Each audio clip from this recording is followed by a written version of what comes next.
yang bawa siwak. Ya, siwak gigi, bukan siwak merek pasta gigi ya. Siwak merek pasta gigi sekarang sudah dipakai jadi merek ya, karena apa? Ya, supaya apa? Supaya image-nya orang itu memakai pasta gigi itu seolah-olah memakai siwak ya. Apalagi di situ disebutkan kandungannya bahwa di dalam pasta gigi itu mengandung siwak ya. Nggak tahu benar apa enggak ya, ada kandungan siwaknya betul atau tidak ya, atau hanya ya karena siwak ya, supaya laku dagangannya ya namanya nih. Alaikum bisiwaki, perhatikanlah olehmu bisiwaki dengan siwak ya, kulli waktin ya. Kapan itu ayil zamuhu, tetaplah engkau atau langgengkanlah fi kulli waktin, dalam setiap waktu, wa fi kulli halin, dan bahkan di dalam setiap keadaan. Jadi memakai siwak itu diperintahkan oleh Nabi, disunahkan oleh Nabi, tidak hanya di dalam saat-saat ketika akan melaksanakan ibadah, tapi juga di setiap waktu, bahkan di setiap keadaan. Jadi dikit-dikit pakai siwak ya gitu. Ada orang yang suka bawa-bawa itu ya, ada pernah perhatikan. Saya punya tadi dicari-cari mana ya, betul di rumah itu dari apa namanya asli, dari dibawain dari ini Mekah ya, main dari Mekah, dari Tanah Suci. Di mana ini saking nggak pernah dipakai ya, jadi ya disimpan. Nah, kenapa Nabi memerintahkan itu? Fa inna fihi asyra khisal, karena di dalam siwak itu ada 10 ya, asyra khisal, ada 10 perkara mahmudatin yang terpuji ya, ada 10 hal yang terpuji ya, di dalam memakai siwak. Yang pertama adalah yutohirul fama. Yutohirul fama, yang pertama adalah membersihkan mulut ya, bizawalir roihati al-karihati, bizawalir roihati al-karihati, dengan menghilangkan bau yang tidak disukai dan tidak bau yang dibenci dengan memakai siwak. Ya kayaknya bagus juga ya kita memakai itu ya. Jadi itu dipakai supaya menghilangkan bau mulut ya. Kalau pakai permen kan ada yang manis ya, ada yang manis, nanti nggak boleh manis-manis, kebanyakan manis-manis merusak gigi juga ya kan? Ya kebanyakan orang permen merusak gigi ya. Nah walaupun itu macam-macam ya permen yang menghilangkan bau mulut. Tapi apa, nanti ada tujuannya, ada hal-hal di dalam ibadah ya, itu yang pertama, menghilangkan membersihkan mulut ya. Yang kedua, bayur birrobba, dan diridhoi atau membuat Tuhan ridho. Jadi siwak itu adalah perbuatan Nabi ya. Ada orang yang mengatakan bahwa dulu Nabi memakai siwak itu karena tidak ada pasta gigi ya, makanya memakai siwak untuk membersihkan mulutnya ya. Tapi sekarang sudah ada pasta gigi bermacam-macam ya, maka memakai siwak itu sepertinya ribet, dan kadang-kadang ada juga orang yang merasa jijik ya. Ada itu orang yang merasa jijik melihat pakai siwak terus bawa-bawa gitu, ditampongin gitu kan bekas mulutnya gitu, merasa jijik gitu, ada yang begitu ya. Nah disitulah kita melihatnya bahwa tidak hanya membersihkan mulut atau tidak hanya mendapatkan ridho Allah ya. Apa yang menyebabkan kita mendapatkan ridho Allah adalah karena kita mengikuti Nabi ya. Jadi Bapak Ibu sekalian, dalam beribadah itu ada alasan-alasan yang menjadikan kita melakukan ibadah itu, ada juga kita mengikuti apa yang dicontohkan oleh Rasulullah, apa yang diajarkan oleh Rasulullah, tapi tidak tahu alasannya. Nah, di situ ada hal-hal yang kita diperintahkan untuk melakukannya, tapi karena ada alasannya di situ, ya, karena ada alasannya, karena ada kebaikannya di situ. Tapi ada juga ibadah yang kita tidak tahu kenapa kita diperintahkan melakukan ibadah itu, ya. Maka dalam hal ini dituntut oleh kita adalah keimanan dan ketaatan, ya. Dituntut oleh kita adalah keimanan dan ketaatan. Tidak perlu apa sih alasannya kita melakukan itu kayaknya nggak ada manfaatnya. Jangan dilihat dari sisi itu, ya. Nah, segala sesuatu yang disyariatkan oleh agama, oleh Allah, ini pasti kalau misalnya itu diperintahkan pasti ada manfaatnya. Sebaliknya segala sesuatu yang dilarang itu pasti ada madorotnya, ada bahayanya, gitu. Walaupun di kemudian hari kita tidak tahu kenapa itu dilarang.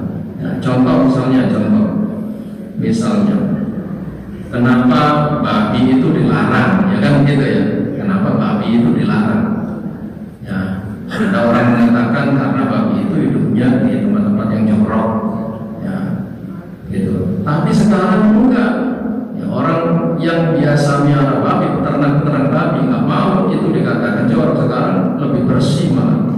Di peternakan babi itu bersih. Ya, sebaliknya, ya, sapi, kambing itu kadang-kadang apa? Nah, jorok. Kalau orang Islam itu sapi hidupnya kebo, apalagi itu, ya. Nah, ini banget lumpur mulu, ya. Gitu. Malah begitu sama aja kalau gitu. Nah, Nabi dulu atau Allah melarang pasti ada sesuatu bahayanya. Walaupun di situ dalam Al-Quran tidak dijelaskan kenapa itu dilarang, ya. Kenapa itu dilarang? Nabi pun juga demikian, ya, tidak menjelaskan kenapa itu dilarang. Nah, tapi kemudian ternyata dengan berkembangnya ilmu pengetahuan dan lain sebagainya, ya, berkembangnya zaman, akhirnya ternyata apa di situ mengandung penyakit dan lain sebagainya, mengandung perilaku yang ternyata setelah diteliti oleh para ilmuwan bahwa perilaku babi itu berbeda dengan binatang-binatang yang lainnya. Contohnya seperti itu, ya, gitu. Nah, tentu kalau itu dikonsumsi maka mengakibatkan efek kepada apa? Orangnya yang mengkonsumsi. Ya, karena apa di situ? Dicerna menjadi darah, menjadi daging, ya, sehingga apa? Mungkin secara fisik, secara jasmani bisa menimbulkan penyakit. Tetapi secara spiritual, ya, bisa jadi menimbulkan apa? Malas beribadah, ya, susah dikasih nasihat, ya, karena mengkonsumsi barang-barang yang dilarang itu, ya. Nah, itu contohnya. Jadi, Bapak Ibu sekalian, sama dengan menggunakan siwak ini, mau zaman sekarang ini ada pasta gigi atau tidak, ya, dengan berbagai macam, maka siwak itu tetap apa disunahkan. Kenapa? Yaitu tadi kita mengikuti apa yang disyariatkan oleh Rasulullah, gitu. Jadi ada alasan-alasan yang kadang-kadang kita tidak tahu penjelasannya, tidak bisa dijelaskan. Itu namanya apa? Alasan di dalam beribadah. Ada alasan kayak babi tadi itu dulu tidak dijelaskan, tapi sekarang kemudian ini berarti alasannya kenapa itu dilarang. Ada juga yang dilarang itu sampai sekarang belum ketemu kenapa itu dilarang, gitu ya. Gitu. Nah, contoh lagi misalnya yang suka sering diikuti mencium hajar aswad. Nah, itu Nabi itu dulu pernah mencium hajar aswad ketika haji. Ada salah satu sahabat, yaitu sahabat Umar. Sahabat Umar itu tipenya adalah orang yang kritis.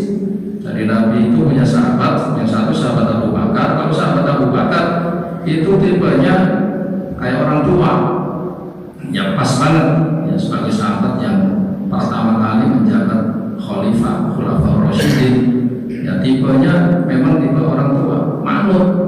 Tapi kalau sahabat Umar kritis, kenapa sih demikian? Ada seperti itu ya. Nah, ketika Nabi melaksanakan Isra Mi'raj, gitu, Nabi cerita kepada sahabat Abu Bakar, langsung terima Abu Bakar, saya percaya pada Muhammad. Gitu. Makanya Abu Bakar itu disitulah mendapatkan gelar As-Siddiq. Ya, jadi sahabat Abu Bakar kan mendapatkan gelar As-Siddiq, orang yang membenarkan berdasarkan peristiwa ketika beliau membenarkan yang disampaikan oleh Rasulullah bahwa beliau sudah melaksanakan Isra Mi'raj. Tapi kalau sahabat Umar melihat Nabi mencium Hajar Aswad ya, ketika selesai tawaf, nah ini ngapain ya, mencium batu kok dicium ya, protes. Tapi nggak protes, artinya protes apa di dalam hati ya. Kalau bukan karena Nabi yang melakukan, saya nggak mau nyium batu, orang batu hitam gitu dicium ya, gitu. Kan batu itu. Nah, disitulah ada alasan-alasan. Jadi apa? Hanya alasan-alasannya adalah ittiba Rasul, mengikuti sunnah Rasul, seperti itu. Tidak bisa dijelaskan sekarang.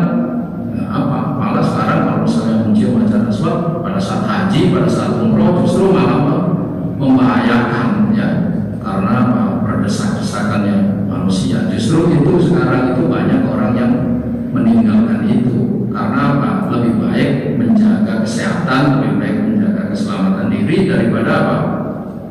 Ngotot mencium Hajar Aswad ya, gitu. Tapi kadang-kadang orang lupa di situ, lupa. Nanti kalau nggak nyium saya nggak bisa cerita nanti ketika pulang Indonesia ya. Ini udah nyium Hajar Aswad belum ya, jauh-jauh ke Masjidil Haram belum nyium. Ya nggak bisa cerita ya. Akhirnya bahwa berupaya ini demi untuk sebuah cerita ya, gitu. Nah, jadi itu ada alasan-alasannya ya. Ada yang tidak bisa dijelaskan alasannya dan kemudian ketemu di kemudian hari. Ada juga yang tidak tahu alasannya dan sampai sekarang juga kita tidak tahu alasannya. Nah, di situ adalah dituntut apa tadi, keimanan dan ketaatan kita. Ya. Yang ketiga faedahnya siwak adalah wa yusqitus syaitana wa yuhibbur rahmanu wal khabar. Wa yusqitus syaitana, dan membuat benci setan ya. Jadi setan itu sangat benci pada orang yang memakai siwak. Ya, kenapa? Karena itu mengikuti Nabi, gitu ya. Wah, ini orang mengikuti Nabi, gitu. Nah, kayak sahabat Abdullah bin Umi Maktum. Abdullah bin Umi Maktum itu kan orang buta, gitu. Suatu ketika bertanya kepada Rasulullah, saya ini boleh nggak sholat di rumah ya Rasulullah? Saya kan buta, apalagi kalau subuh jalan masih gelap, saya bisa jatuh, gitu kan. Jadi akhirnya ditanya, kamu masih dengar suara adzan nggak? Masih, kamu harus berjamaah ya, karena mendengar suara adzan. Nah, suatu ketika beliau Abdullah bin Umi Maktum itu datang ke masjid, jalan jatuh ya. Nah, jatuh. Nah, terus karena jatuh, kemudian hari ada orang pemuda yang menuntun dia tiap hari, dituntut tiap hari, jangan sampai jatuh. Tiap hari dituntut, jangan sampai jatuh. Gitu. Ini anak baik banget ini, jangan, anak baik banget ya. Gitu. Gitu. Abdul nggak bisa lihat, nah, tapi pas ketika ditanya, udah lama ditanya, kamu siapa yang setiap hari nuntun saya ke masjid? Saya ini setan ya, yang menjelma manusia. Kenapa saya nuntun Anda setiap hari ke masjid itu? Karena saya tidak mau kamu diampuni dosanya semuanya. Gara-gara kemarin jatuh, kamu diampuni dosa kamu semuanya. Saya nggak mau lagi kalau kamu jatuh lagi, maka kamu terbebas dari dosa. Dan sampai segitunya, kalau kamu jatuh lagi, makanya jangan sampai kamu jatuh, saya tuntun setiap hari supaya nggak jatuh. Nah, digoda seperti itu. Nah, jadi apa? Mengikuti apa yang disunahkan oleh Nabi itu membuat apa? Setan itu benci. Ya, kemudian wa yuhibbur rahmanu, dan membuat cinta Allah, ya, dan Allah menjadikan Allah cinta kepada orang yang memakai siwak hari. Wal hafadzatu, dan malaikat yang menjaga, malaikat penjaga. Jadi Allah dan malaikat itu akan mencintai orang yang memakai siwak, ya. Kemudian lagi wa yashuddul lizata, wa yashuddul lizata, dan menguatkan gusi, ya, dan menguatkan gusi supaya gusinya kuat, ya. Itu masih muda, tentunya udah protol, ya. Karena gusinya nggak kuat, ya. Wa yashuddul lizata, dan menguatkan gusi. Ya, itu faedahnya. Wa yaqta'ul balghama, yang berikutnya adalah dan menghilangkan dahak, ya, menghilangkan dahak. Ya, biasanya kan ada orang yang suka kesertan, ya, kesertan, suka mengganggu tenggorokan. Nah, ini dihilangkan dahaknya dengan siwak itu, ya, diantaranya. Berikutnya wa yutayyibun nakhata, wa yutayyibun nakhata, dan membuat apa namanya, membuat pernafasan, ya, ya, membuat pernafasan lega, ya, membuat pernafasan lega, ya. Atau sama ini, menghilangkan bau nafas, ya, bisa juga yutayyibun nakhata, dan menghilangkan bau nafas, ya. Sama dengan yang tadi, wayutahhirul fam. Tapi ini nafas yang dari ini hidung, ya, yang dari hidung. Kalau yang tadi itu dari mulut, ya. Yang ini wayutayyibun nakhata, dan membuat nafas tidak bau, ya. Berikutnya wa yudfi'ul mirrata, dan memadamkan temperamen, ya, memadamkan temperamen. Ada orang yang temperamennya keras, ya, apa-apa dikit-dikit marah, ya, sedikit-sedikit apa suka emosi, ya. Nah, diantaranya itu adalah dipadamkan dengan siwak tadi. Berikutnya wa yudlil basara, dan membuat terang penglihatan, ya, membuat terang penglihatan supaya penglihatannya terang, ya, matanya terang. Berikutnya wa yudhibul bakhara, dan menghilangkan bau mulut lagi, bau mulut yang sangat ini lebih-lebih. Wa yudhibul bakhara, bakhar itu bau mulut yang sangat bau, wa yudhibul bakhara, dan bau mulut yang sangat bau, ya. Wa huwa, adapun siwak minas sunnati, termasuk dari kesunatan Nabi, ayat tariqati al-Muhammadiyati, yaitu termasuk jalan hidup atau cara yang dilakukan oleh umat Nabi Muhammad, ya.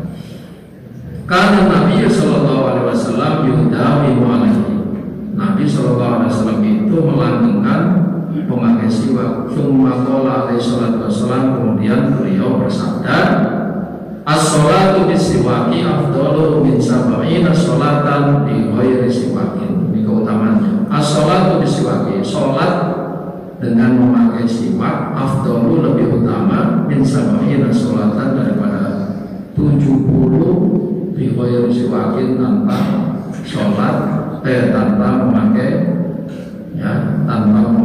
siwak. Jadi keutamanya itu kalau kita mau sholat memakai siwak, maka keutamaannya itu 70 dibanding sholat tidak memakai siwak.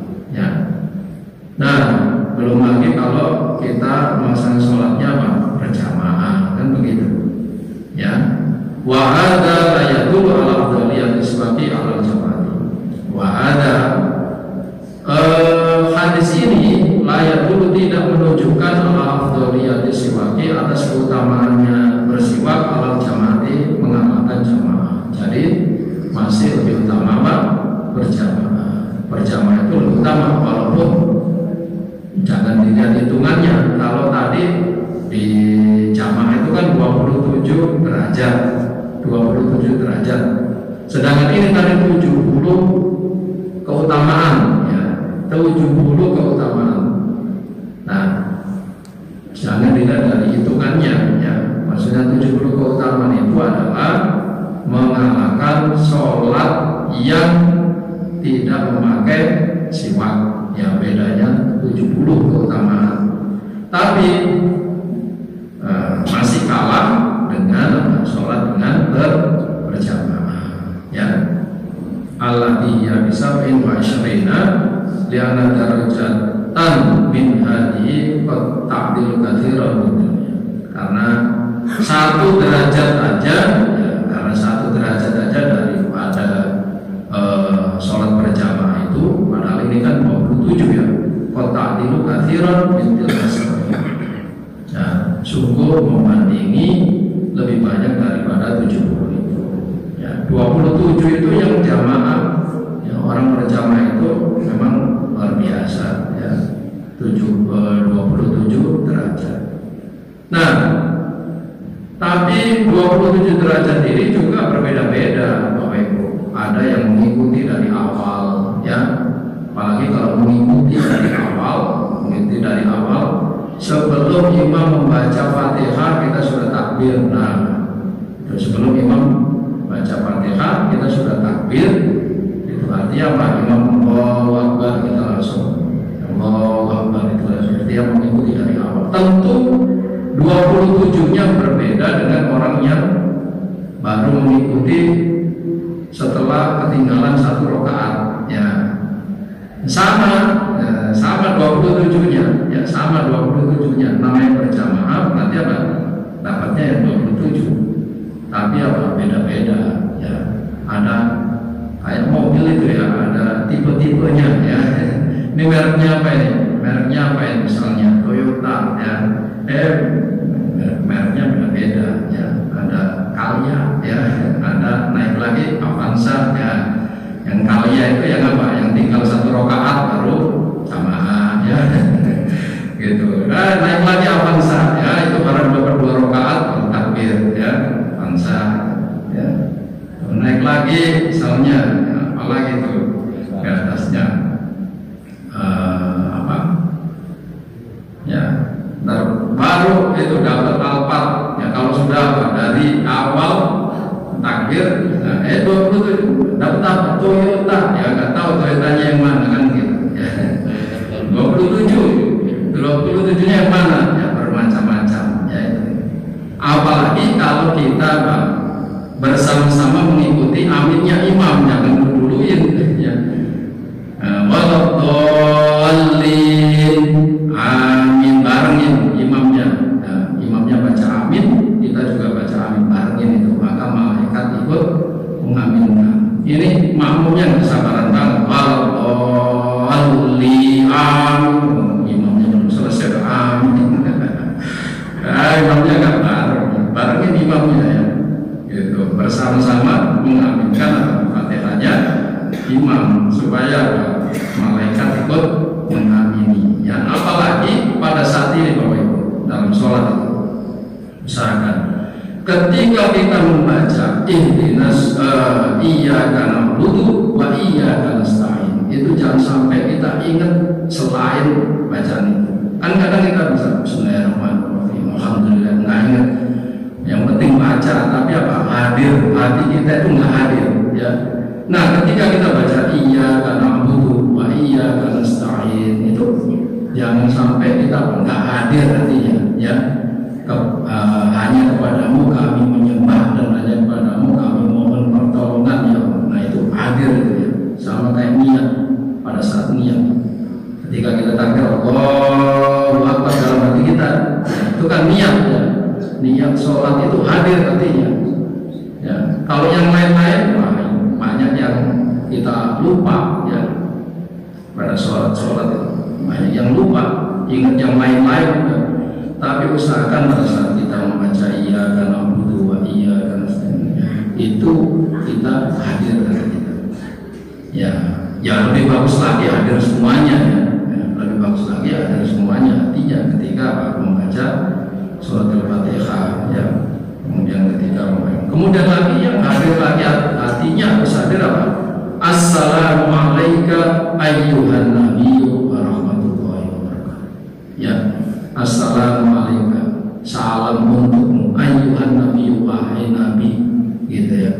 Jadi di situ, ya, kita meyakini bahwa nabi itu tidak meninggal, ya. Nabi itu apa? Wafat secara lahiriah, tetapi nabi itu hadir di hadapan kita. Makanya di situ ayyuhan nabi, wahai nabi, assalamualaikum, salam untukmu ya Rasul, bukan assalamualaikum, ya. Salam untuknya, kalau untuknya kan nggak ada. Tapi kalau di sholat itu kan assalamualaikum, salam untukmu ya Rasul. Berarti apa? Nabi itu ada di hadapan kita. Nabi itu adalah hadir di hadapan kita. Makanya kita hadirkan hati kita pada saat membaca assalamualaikum ayyuhan nabiyyu, ya. Itu. Jangan ingat yang lain, ya. Kalau ingat yang lain nanti, wah, yang kuncinya hilang, ya. Yang duitnya tadi taruh di mana tadi? Kadang-kadang tadi berapa ya gitu. Bukan ingat ini lagi, ngitung jumlah tadi berapa ya. Nah, kalau duit udah nggak ketemu, apa lupa naruh gitu. Kadang-kadang ini yang dipikirin yang lebih jelimet lagi, apa itu? Hitungan mungkin. Tadi duit segini, ini segini. Ini baca, saya baca Bismillahirrahmanirrahim. Ya itu namanya apa? Hatinya nggak hadir, ya. Gitu. Baca Fatihah tapi hatinya apa? Kemana-mana.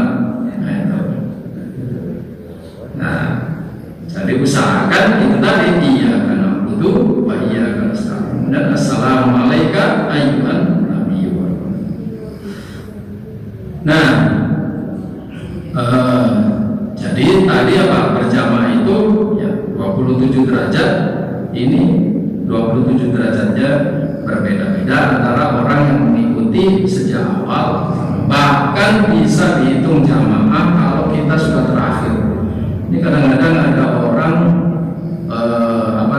dilihat udah tahiyat akhir, ya. Sudah tahiyat akhir, udah tahiyat akhir. Akhirnya apa dia? Sholat sendiri, ya. Sholat sendiri. Nah ini akhirnya tidak termasuk berjamaah. Ikuti aja, masih tahiyat akhir, Allahu Akbar, ya. Kita langsung apa? Duduk tahiyat akhir. Maka ini, ya, ini masih terhitung kita dapat berjamaah, ya.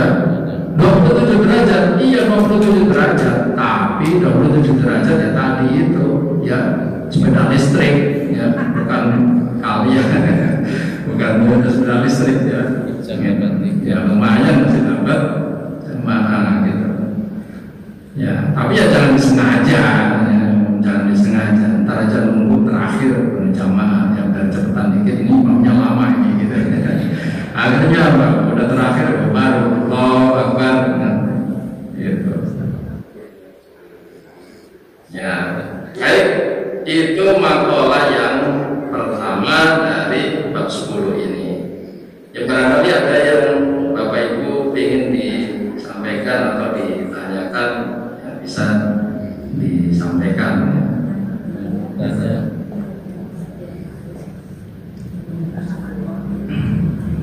Kalau Jumatan bagaimana Pak? Kalau Jumatan itu berbeda, ya. Kalau Jumatan misalnya ada orang ketinggalan Jumatan,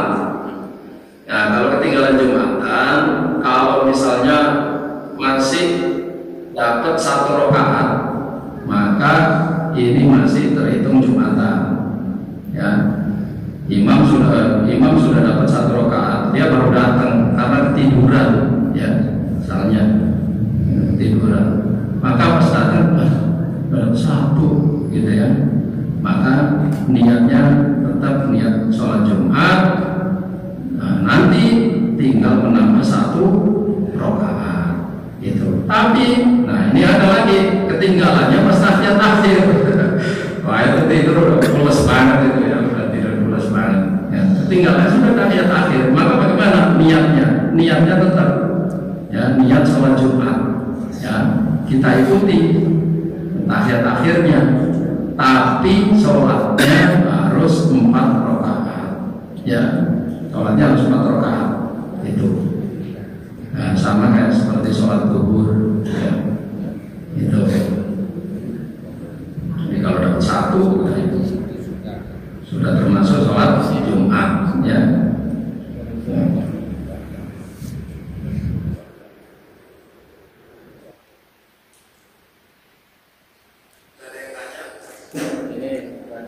Ya gimana? Yang tadi sholat pas terakhir itu rakaatnya ditambah jadi 4 rakaat. Itu bagaimana? Niatnya tetap Jumatan. Niat Jumat ya. Harusnya 2 rakaat, tapi ditambah jadi 4 rakaat. Iya. Jadi pelaksananya ya 4 rakaat udah nggak usah niat lagi, ya udah niat pertama tadi. Tapi pelaksanaannya disempurnakan 4 rakaat. Jadi 2 kali salam. Bukan 2 kali salam, 1 kali salam kayak sholat zuhur. 1 kali salam tapi 4 rakaat betul. Iya, gitu. Ya sama nanti rakaat kedua juga tahiyat awal kayak sholat zuhur aja. Iya. Iya. Berarti 2 kali tahiyat. Iya. Gitu. Jadi tetap di lokasi tetap berbeda. Bisa terakhir. Pertanyaannya pas datang ke masjid, ini posisinya masih di belakang misalnya nih, Iya. di belakang. Apa sholatnya tetap di situ atau pindah tempat? Ya di situ. Tuh. Gitu. Nggak usah malu, nggak usah tinggal. Biasanya Biarin aja. datang belakang. Gitu, biarin aja. Gitu. Jangan sampai ya. Kalau misalnya nih tidak ada ketiduran ya, bisa aja kita nih pas lagi pergi, ya pas lagi pergi. Kemudian kita bukan musafir, kalau musafir kita boleh tidak sholat Jumat ya, kita sholat zuhur aja kalau musafir. Tapi ini tidak musafir, gitu, karena jaraknya dekat tapi macet, ya kemudian nyampe masjid ternyata apa? Khutbahnya udah selesai. Ya sholatnya udah terakhir gitu ya, butuh buru-buru, nah gitu dapatnya apa? Di depan toilet lagi ya, namanya di depan toilet udah, wah nasib ini ada sholat udah terakhir depan toilet gitu ya, udah sholat waktu Jumat gitu ya, nah sholat langsung duduk tahiyat akhir, itu nanti imam salam, assalamualaikum warahmatullahi wabarakatuh, berdiri udah disempurnakan sholat 4 rakaat ya, karena apa? Tidak ya hanya ujungnya aja ya, karena dapatnya apa? Dapat ujungnya aja ya. Jadi disempurnakan 4 rakaat seperti sholat zuhur ya. Itu artinya apa? Dia kewajiban sholat Jumatnya itu sudah gugur gitu ya, kewajiban sholat Jumat sudah gugur. Nah, kalau ibu-ibu boleh sebenarnya ngikutin Jumat itu, cuma di sini kurang tradisi ya, kurang tradisi. Kalau di Masjidil Haram ya perempuan yang ikut Jumatan ya, di Masjid Nabawi juga perempuan ikut Jumatan. Ya. Oh.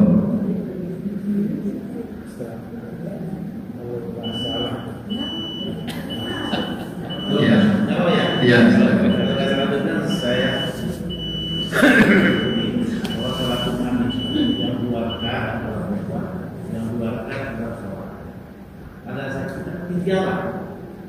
3 ketinggalan nggak dengar khotbah itu sudah dianggap sholat Jumat? Sudah dianggap. Jadi 2 rakaat. Kenapa sholat Jumat 2 rakaat? Karena ada khutbah kan gitu ya. Nah, orang mendengarkan khutbah itu ya memang pelaksanaan Jumat ya, pelaksanaan Jumat harus dibedakan. Pelaksanaan Jumat itu harus ada khutbahnya. Tapi bagi jamaah ini saya banyak orang yang terutama yang baru, yang maaf ya baru kadang-kadang baru ngerti gitu ya. Memang sholat Jumat itu kita berangkat Jumat itu yang bagus itu adalah yang paling pertama bagus, apalagi di sholat depan ya, itu kan dijelaskan oleh hadis tuh hadiahnya onta, sapi kan gitu ya kan di sholat depan gitu. Tapi seandainya ada orang yang melaksanakan Jumat tidak mendengarkan khutbah, tidak apa-apa gitu. Belakangan misalnya nggak mendengarkan khutbah, tidak apa-apa gitu. Pelaksanaan Jumat harus pakai khutbah, tapi kalau jamaahnya ada yang datang gitu. Bahkan misalnya saya ntar aja kalau dengerin udah komat ya, rumahnya dekat ya, rumahnya dekat, nggak mau keluar dari rumah, nggak mau masuk ke jendela. Ntar kalau udah komat baru keluar ya. Sholat Jumatnya aja, ngambil sholat Jumatnya aja, itu nggak apa-apa. Artinya apa? Gugur kewajiban sholat Jumat gitu. Ya, tapi dia tidak mendapatkan apa? Mendengarkan khutbah, tidak mendapatkan apa? Fadilah sholat awal gitu ya, gitu. Nah, sholat awal itu maksudnya adalah orang yang datang paling pertama.